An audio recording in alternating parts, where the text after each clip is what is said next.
జిల్లా పరకాల నియోజకవర్గం బీఆర్ఎస్ లో చేరిన బీజేపీ కాంగ్రెస్ నాయకులు, బీఆర్ఎస్ లో చేరిన వారిలో బీజేపీ గ్రామ అధ్యక్షులు బండి ఉదయ్ కిరణ్, తాళ్ల ప్రదీప్, బూత్ కమిటీ అధ్యక్షులు గురజాల శివరాజు, పోచం శివ, కాంగ్రెస్ బూత్ కమిటీ అధ్యక్షులు చెన్న రాజేందర్ తదితరులు చేరారు.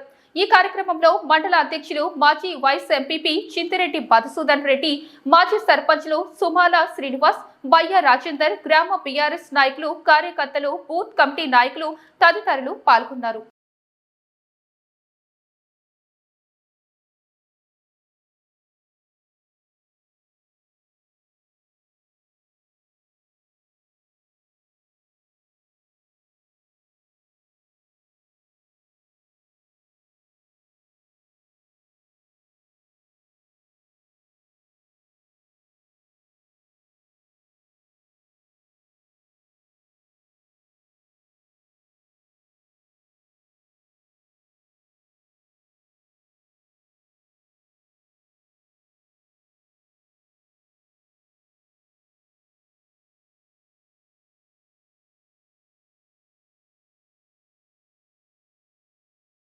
మరిన్ని అప్డేట్స్ కోసం మా ఛానల్ని సబ్స్క్రైబ్ చేయండి.